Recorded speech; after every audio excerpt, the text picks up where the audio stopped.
Moi, j'ai voulu regarder la réalité en face. C'est cela, oui. Je n'ai jamais eu de compte à l'étranger, ni maintenant, ni avant. Ta gueule! Je ne voulais pas qu'on prenne une photo de moi au petit matin, glauque. Je tiens à dire que c'est un mensonge. Les sbroufs, c'est vous! Du calme, camarade! La République, c'est la fermeté dans l'application de la loi. J'hallucine. Mais je sais pas pourquoi tu t'énerves. C'est que les affaires privées se traitent en privé. Je vais vous faire une confidence. Je me lève le matin et je me couche le soir. Tu fermes ta petite bouche, tu me parles de politique.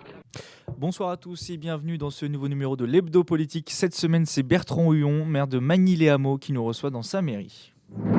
L'Hebdo Politique, Nicolas Kirillovitz. Bertrand Huon, bonsoir. Bonsoir. Vous êtes né le 6 juillet 1976, vous fêterez cette année vos 40 ans. Vous vous êtes engagé très tôt en politique. À 14 ans, vous étiez déjà président du conseil municipal des jeunes de Magny-les-Hameaux. Alors, est-ce qu'à cette époque, vous rêviez déjà d'être maire de la commune ? Non, je me rasais pas en fait à ce moment-là, donc non. Voilà, mais même après non plus, c'est des choses qui viennent petit à petit. J'ai pas. C'était pas un plan de carrière bien non, défini. Il n'y a pas de plan de carrière chez moi. Je suis pas un professionnel politique. J'ai pas été formé pour ça non plus. J'ai fait d'autres études. J'ai une carrière professionnelle. Celle-là, et à côté, je me suis mis au service des autres de manière assez régulière dans la vie associative, mais aussi au niveau de ma commune. Et puis petit à petit, c'est venu comme ça, mais il n'y a pas de plan de carrière. Non. Aux côtés de l'ancien maire, Jacques Lolioz, vous devenez conseiller municipal en 1995, maire adjoint en 2001 et enfin maire à partir de 2012 en remplaçant justement Jacques Lolioz, démissionnaire.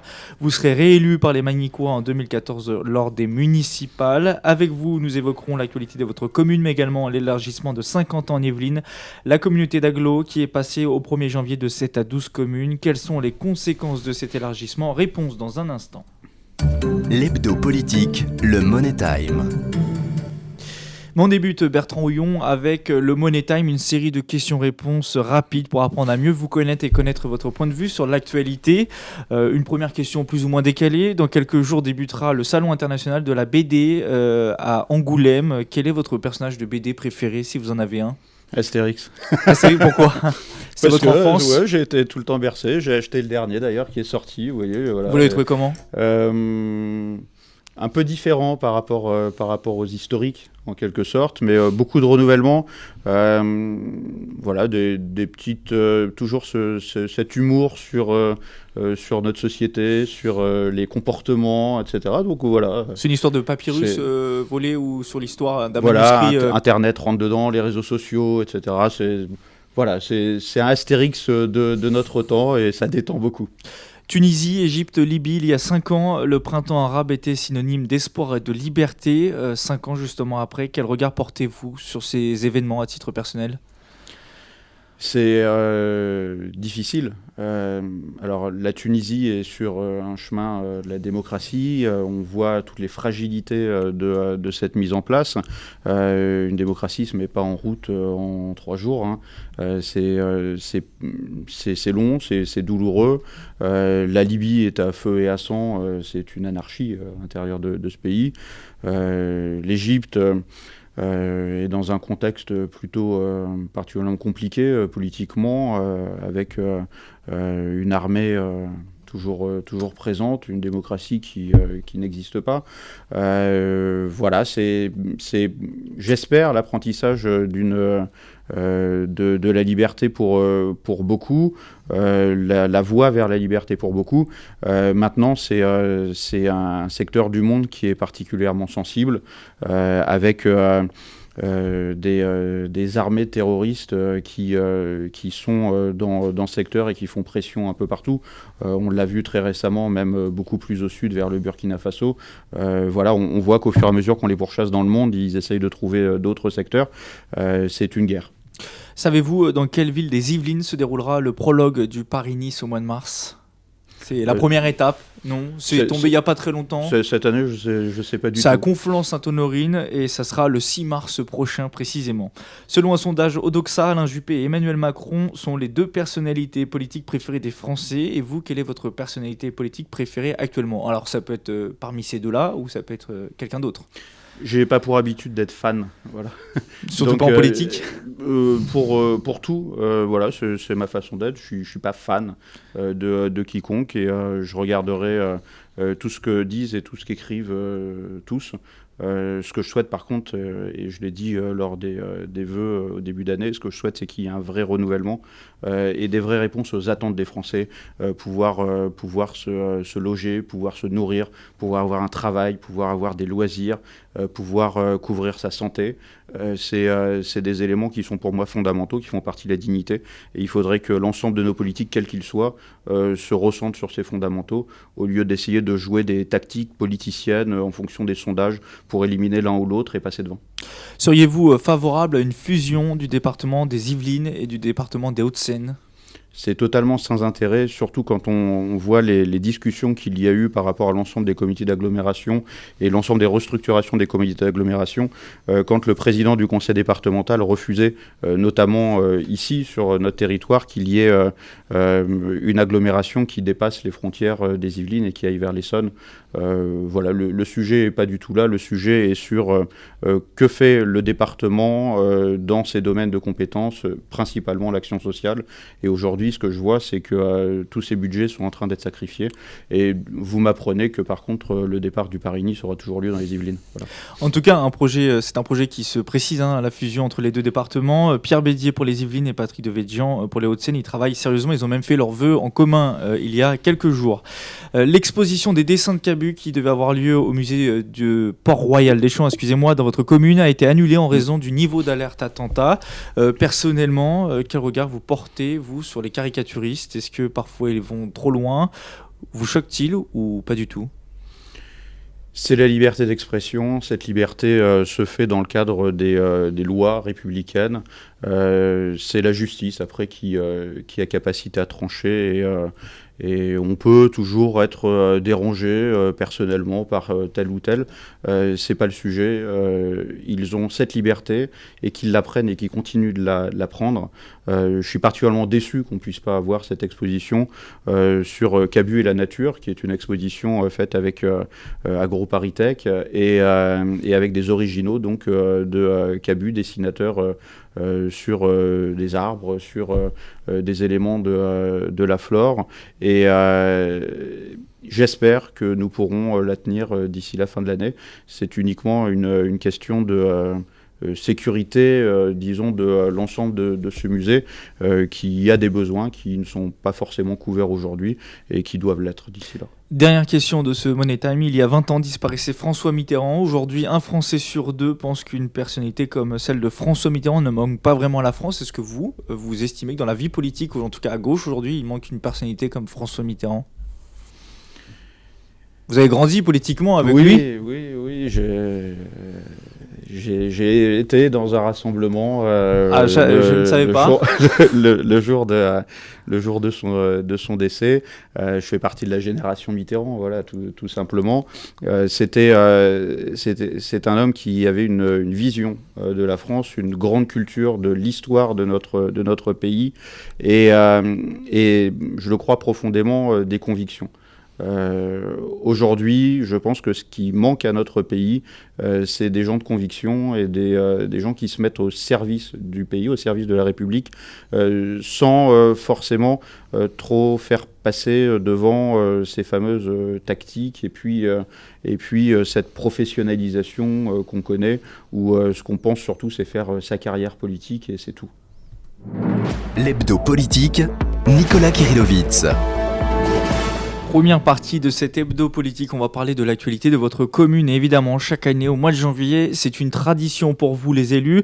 Les vœux, il y a parfois plusieurs cérémonies. Est-ce que, à titre personnel, c'est un exercice qui vous plaît, dans lequel vous vous sentez à l'aise ? C'est un moment de tradition de la vie politique.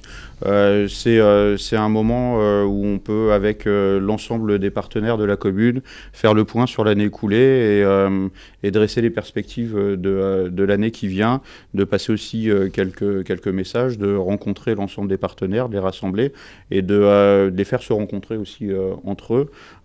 Voilà, c'est un moment de synthèse.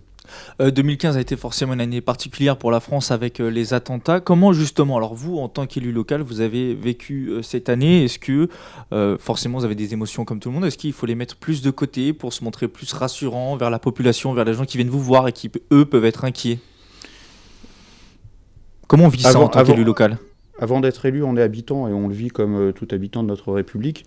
Ça a été des moments qui ont été tragiques, qui ont été particulièrement douloureux. Ensuite, on doit, nous, se mettre au service de notre République pour pouvoir mettre en œuvre tous les éléments de sécurité qui nous sont demandés au niveau de l'État. C'est ce que nous avons fait ici au fur et à mesure au niveau de l'ensemble des équipements publics et qu'on continue actuellement d'ailleurs de faire. Après, c'est un moment aussi où on rappelle ces valeurs justement qui nous unissent, qui nous permettent de vivre ensemble. C'est notre société, c'est celle qui s'est forgée au fur et à mesure. J'évoquais tout à l'heure justement les démocraties naissantes. La démocratie en France a plusieurs centaines d'années derrière elle, avec énormément de soubresauts. Aujourd'hui, on a ces soubresauts. On voit que la liberté, finalement, c'est pas un acquis forcément durable. Et on le rappelle souvent au moment des commémorations. Et ben là, on en a la preuve directe. C'est que la liberté en France, elle est un combat de tous les jours et on doit la défendre tous les jours, pas à pas, faire attention aussi à ses voisins, aller discuter avec les gens, accepter aussi les différences d'opinion, être dans le débat et être dans la tolérance. Et tous ces éléments-là, eh bien, moi je les ai rappelés encore une fois pendant ces moments tragiques et je continuerai de les rappeler à chaque instant où j'aurai l'occasion. Est-ce que ces événements, ça change des choses dans votre façon d'appréhender, par exemple, la politique, vos problèmes à vous, en tant qu'élu local? Est-ce que le Bertrand Houillon des vœux de 2015 a changé par rapport au Bertrand Houillon des vœux de 2016? Alors j'imagine, puisque une année s'est écoulée, mais c'est pas une année classique. C'est pas une année classique et c'est une année aussi à côté de messages des habitants, des citoyens avec les élections qu'il y a eu. Quand j'évoque aujourd'hui qu'il y a un ras-le-bol de cette professionnalisation de la politique et de ces tactiques partisanes pour éliminer l'un, pour passer devant et finalement s'éloigner des fondamentaux de notre vivre ensemble. Voilà, ça fait peut-être partie de ce mûrissement que j'ai eu cette année. Est-ce que ces attentats terroristes en ont fait partie? Ça fait partie de l'année, ça fait partie du mûrissement de la personne que je suis. Vous avez décidé, on passe à un autre sujet, dans le journal municipal de ce mois-ci, de dresser justement un bilan de votre mandat de maire depuis mars 2014. Si vous deviez retenir une seule mesure qui vous rend fier depuis mars 2014, laquelle serait-il? Parce que dans le fascicule, enfin dans le Manimag, il y en a beaucoup. Il y a beaucoup de choses. Aujourd'hui, je suis très fier de la mise en œuvre de cette réforme des rythmes de l'enfant à Manille-Lameau, qui place l'enfant au cœur de la réforme. Vous parlez des rythmes scolaires voilà, et qui permet à chaque enfant de pouvoir s'épanouir, de pouvoir s'ouvrir sur le monde avec un tas d'activités pédagogiques. Et c'est gratuit, donc ça veut dire que c'est accessible à tout le monde. Alors c'est gratuit pour les familles directement, pour l'usager en quelque sorte. C'est pris dans la solidarité de l'impôt et c'est à ça que sert l'impôt, c'est cette solidarité. Alors ça, c'était pour le bon côté de la question, mais si vous aviez un regret aussi sur ce que vous n'avez pas pu faire, ou vous savez que déjà vous ne pourrez pas le faire et vous l'aviez peut-être promis du fait du contexte. Le regret aujourd'hui, c'est tout ce qui ferme sur Manille-Lameau et qui n'est pas de la compétence de la commune et ce sur quoi on se battra. On aura l'occasion d'en parler. Voilà, mais ensuite, qui est attrait directement à la commune, c'est pas un regret, c'est une inquiétude par rapport à notre devoir de pérennité des services de proximité, puisque la commune, c'est le service de proximité aux habitants, et c'est avec les diminutions de dotation et puis les diminutions de participation des collectivités partenaires, donc dotation de l'État et diminution sur les collectivités partenaires, qui sont particulièrement inquiétantes pour le maintien du service de proximité, et là-dessus encore, on se battra. Ça veut dire qu'aujourd'hui, pour 2016 et les années à venir, vous n'êtes pas forcément très optimiste? Ou alors vous forcez peut-être à l'être? Non, je me force jamais à être optimiste. Je le suis parce que il y a toujours des combats à mener et on doit toujours pouvoir avancer. Je suis pas du tout défaitiste, ce qui fait que voilà, moi je suis optimiste aujourd'hui. Par contre, je suis vigilant et j'irai jusqu'au bout des choses à partir du moment où je considérerai que la justice n'est pas respectée. Vous avez commencé à évoquer la chose, mais le contexte budgétaire pour les communes est de plus en plus difficile avec la baisse des dotations. Elle représente une perte de près de 2 millions d'euros pour Magny-les-Hameaux sur un budget total de 20 millions d'euros. Forcément, le nombre de projets d'investissement pour la commune sont revus à la baisse pour les années à venir. Alors, c'est pas tant sur l'investissement, c'est surtout sur le fonctionnement, donc vraiment directement les services. Alors, pendant toutes ces années, on a fait les efforts pour réduire l'ensemble des budgets, tout en maintenant de manière efficace l'ensemble des services aux habitants, les services de proximité, sur la petite enfance, sur l'enfance, sur les seniors, sur la famille de manière générale. C'est notre premier budget au niveau de la commune de Magny-les-Hameaux. Et puis ensuite, l'ensemble des services support, d'entretien des bâtiments, etc. C'est là-dessus vous allez faire l'effort là-dessus, principalement sur les services. On a fait l'effort dans l'ensemble des services. Il n'y a pas de gras aujourd'hui dans notre budget, ce qui nous a obligés en 2015 d'ailleurs à revoir la fiscalité locale. Aujourd'hui, on va encore continuer à trouver un maximum d'économies en prenant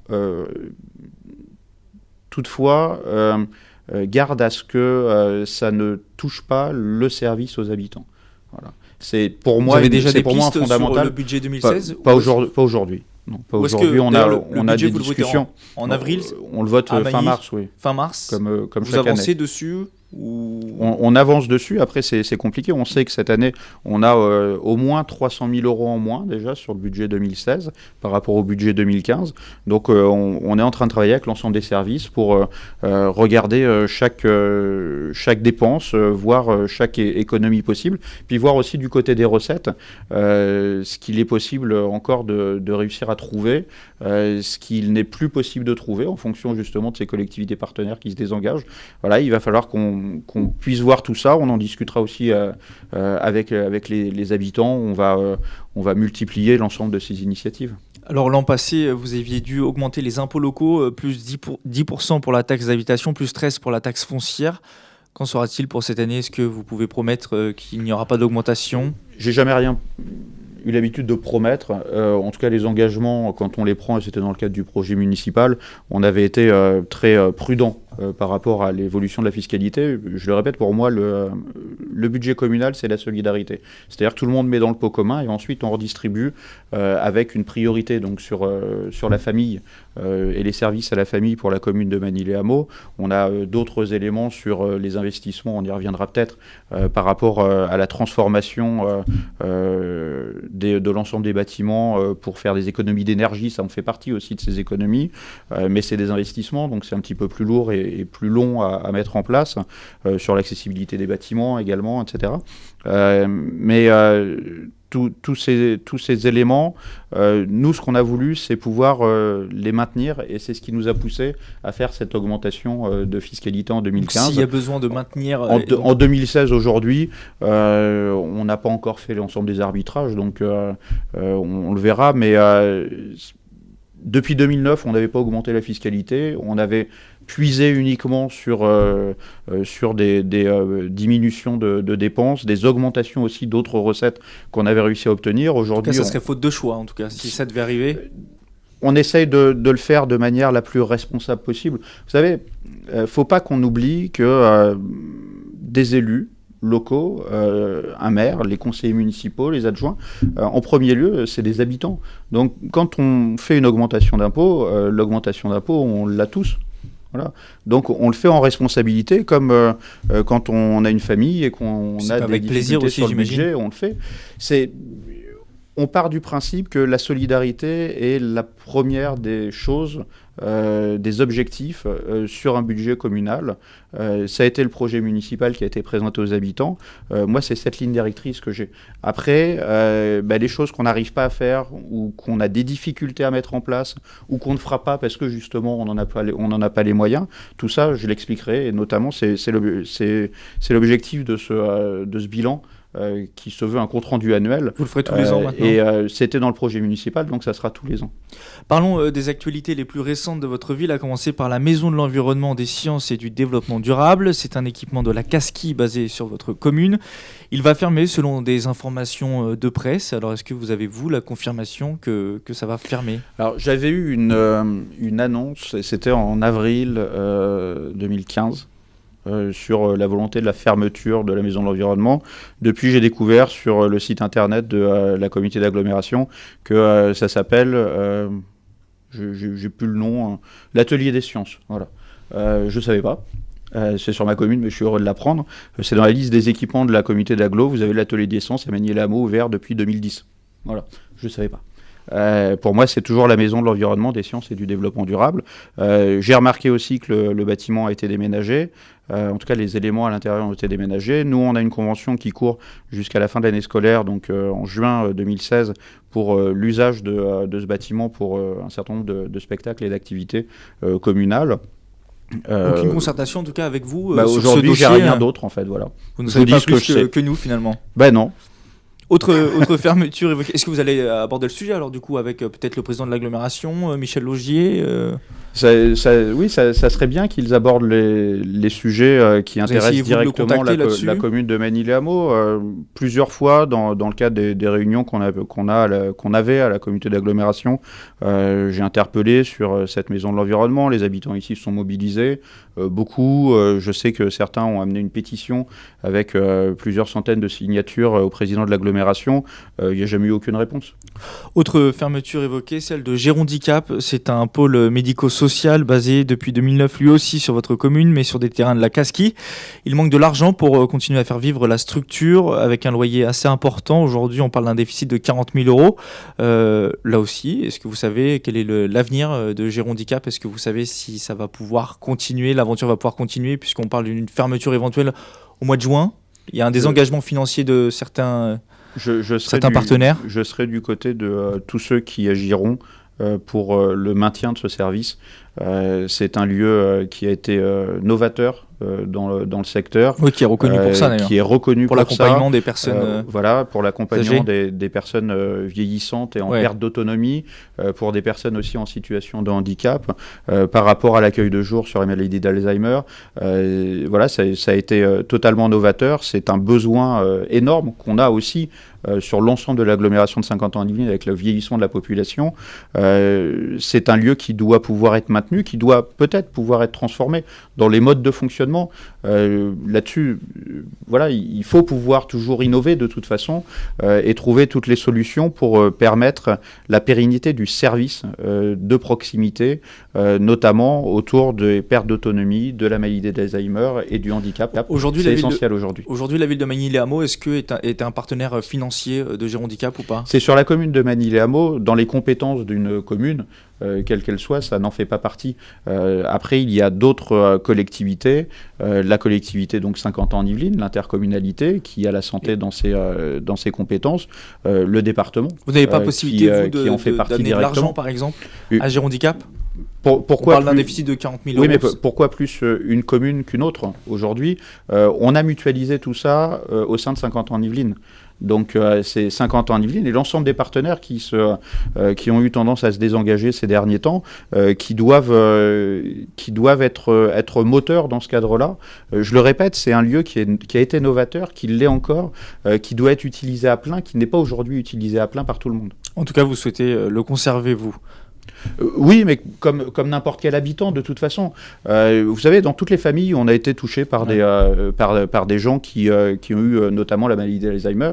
Moi, je l'ai connu il y a quelques années par ma grand-mère. Et voilà, à cette époque-là, il n'y avait rien. Rien du tout. Aujourd'hui, on a la chance d'avoir cet équipement à côté de chez nous par rapport à l'ensemble des habitants de Saint-Quentin-en-Yvelines. Et au-delà, il faut pouvoir conserver, il faut même pouvoir développer ce type d'accompagnement et développer ce type de lieu partout le plus possible. Fermeture épisode 3 avec le centre de protection maternelle infantile que l'on appelle aussi PMI. Le conseil départemental s'est lancé dans un vaste mouvement de réorganisation de ce service. À terme, 20 centres doivent être conservés sur les 60 que compte le département. Est-ce que ce sera le cas de celui de Magny-les-Hameaux ? C'est pas une réorganisation, c'est un ensemble de fermetures en fait qui est fait parce les que 2/3 derrière le terme, derrière le terme, c'est pour réorganiser, être plus efficace, être plus loin. Voilà, pour un service de proximité, c'est être à plus d'une demi-heure en fait du lieu aujourd'hui, alors qu'on en a un directement sur la commune. Qu'en est-il de celui de tout simplement scandaleux. C'est tout simplement scandaleux. Pas prévu la fermeture. Eh bien, écoutez, en juillet, j'avais un rendez-vous. On me disait, on va voir, on vous tiendra au courant. Mais vu ce que vous nous expliquez par rapport justement à l'éloignement des habitants de Magny-les-Hameaux par rapport à l'ensemble des autres centres qui seraient maintenus, par rapport à cet enclavement, par rapport aux besoins, par rapport au contrat de ville aussi, puisqu'on est toujours signataire du contrat de ville, même si on est en veille active. On est signataire de ce contrat de ville, donc il y a un devoir de continuité des services de droit commun sur notre commune dans ce cadre-là. C'est marqué d'ailleurs dans le contrat de ville et avec en face le département comme gestionnaire. Et puis là, tout dernièrement, j'ai fait une relance parce que j'avais quelques échos qui me revenaient, des rumeurs qui me disaient non, ça va fermer. Donc j'ai envoyé un courrier, j'ai enfin eu une réponse. C'est la première réponse du conseil départemental depuis des années sur quelques sujets que ce soit. Et puis la réponse, c'est non, on va fermer. Voilà, donc on l'a appris là. Voilà, la PMI de Magny-les-Hameaux va fermer. Apparemment, le conseil départemental souhaite fermer la PMI de Magny-les-Hameaux. Vous avez une date déjà ? Je n'ai pas de date, mais par contre, la rumeur me dit que c'est très bientôt, d'ici 2 mois. Voilà. Donc il n'y a pas de discussion là-dessus aussi? Aucune aujourd'hui, c'est-à-dire que j'ai eu un rendez-vous en juillet, on me dit on va voir, on va revenir vers vous, on en rediscutera, c'est pas pour maintenant. Et puis là j'ai un courrier, c'est fermeture, et puis la rumeur me dit maintenant c'est d'ici 2 mois, donc c'est maintenant, quoi. Voilà. Vous pensez que vous faites les frais du fait que Guyancourt garde son centre? Non, pas du tout. Pas du tout. Commune. De toute façon, il n'y a pas de concurrence à avoir entre les lieux sur un secteur. Il faut que l'ensemble des lieux, pour des services de proximité, soient au meilleur endroit pour être un véritable service de proximité. Excusez-moi, mais quand on me dit qu'on va aller près de la gare de Saint-Quentin-en-Yvelines, qu'on essaye de faire le trajet en bus pour voir combien de temps on met pour aller jusqu'à Saint-Quentin-en-Yvelines, nous, on le vit en tant qu'habitants tous les jours, ça. Je trouve ça scandaleux d'obliger des mamans avec les enfants en bas âge, des parents sur des examens qui sont particulièrement importants en prénatal et en postnatal pour aller jusqu'à la gare à Saint-Quentin-en-Yvelines en bus avec les poussettes, etc. Enfin voilà, à un moment, on marche sur la tête. Le service de proximité n'existe plus. Pour ça fonctionnait bien lutter ici. contre cette fermeture. Ça fonctionnait bien ici. Écoutez, on fera tout ce qui est possible. On fera tout ce qui est possible. Vous savez, aujourd'hui, Magny-les-Hameaux, c'est la ville où tout ferme. Voilà.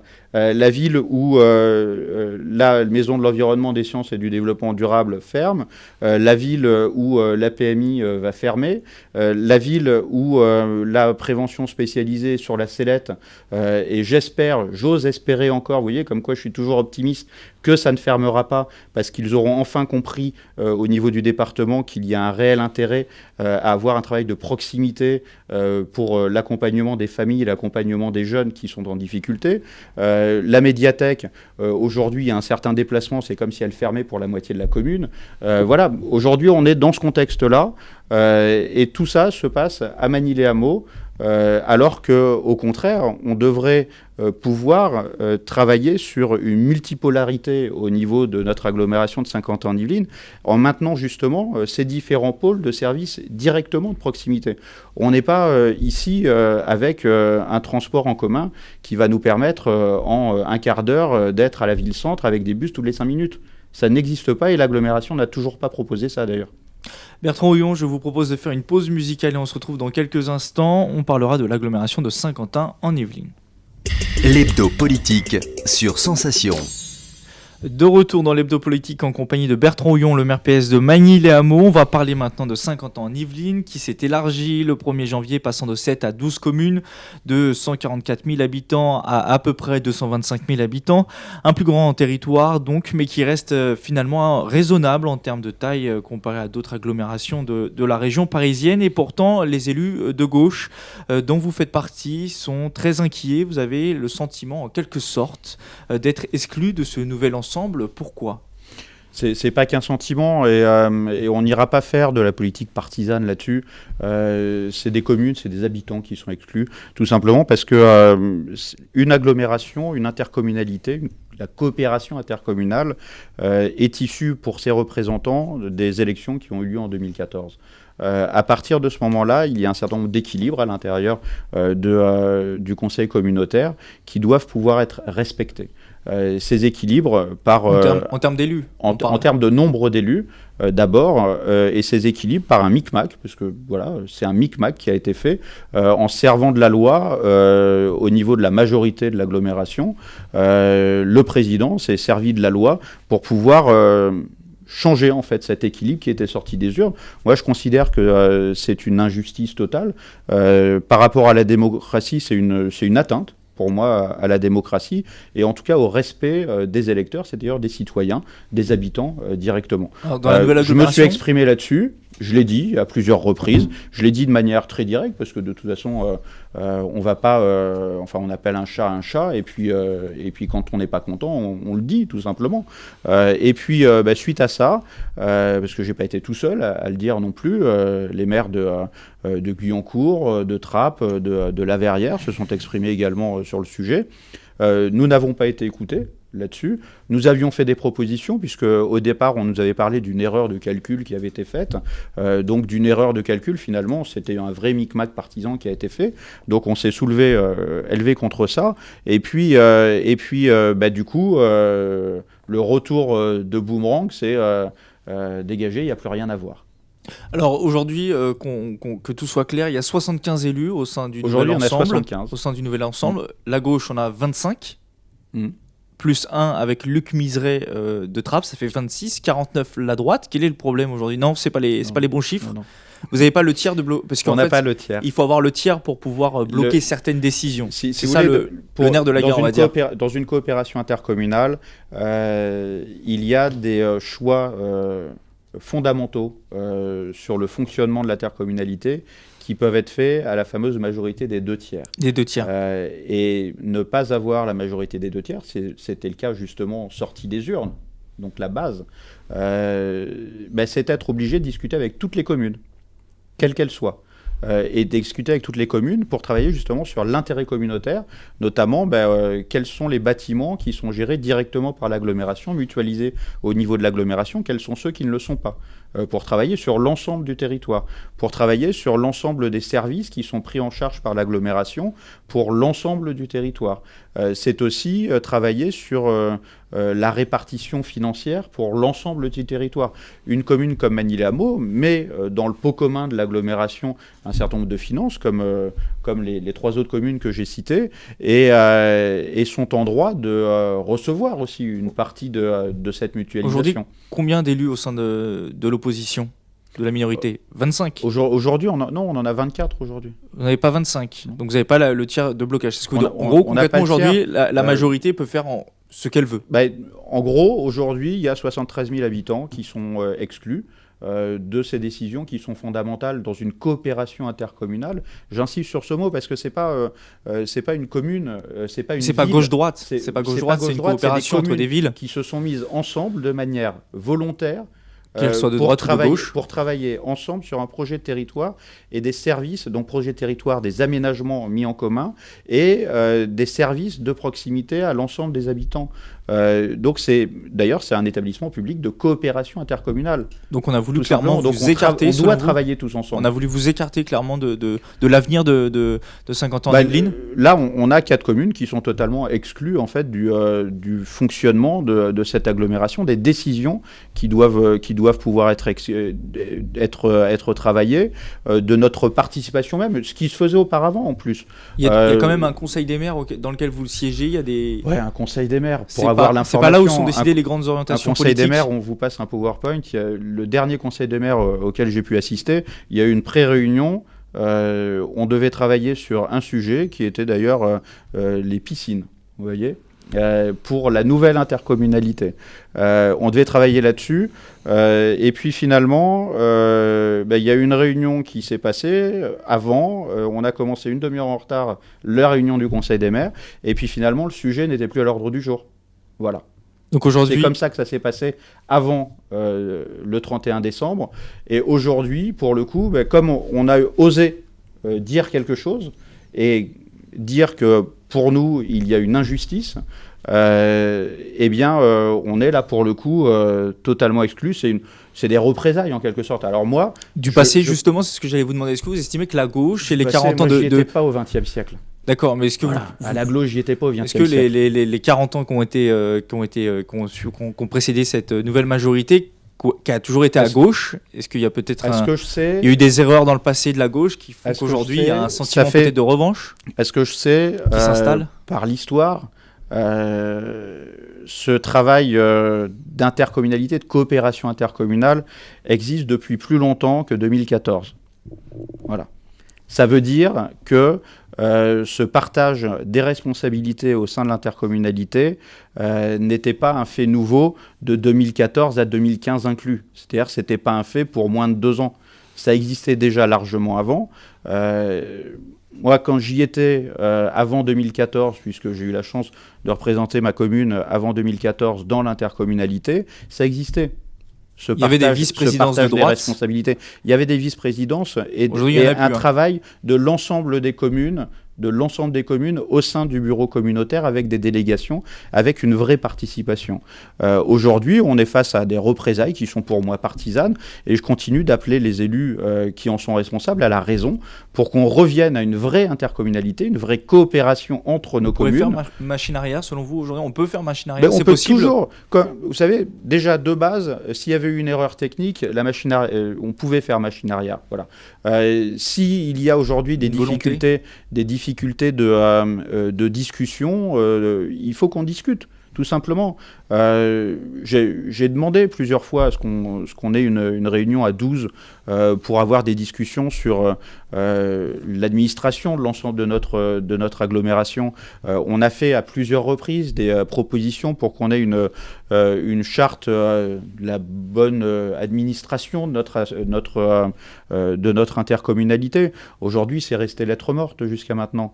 Encore, à l'occasion des vœux qu'on évoquait tout à l'heure, j'ai encore appelé à la raison les élus qui ont ces responsabilités. Vous êtes prêt, vous, à titre personnel, à appuyer sur le bouton reset et à repartir de nous, zéro? on est pour la coopération intercommunale et un territoire comme Manille-les-Hameaux qui est lien entre Paris-Saclay, entre le parc naturel régional de l'Haute-Vallée de Chevreuse et Saint-Quentin-en-Yvelines.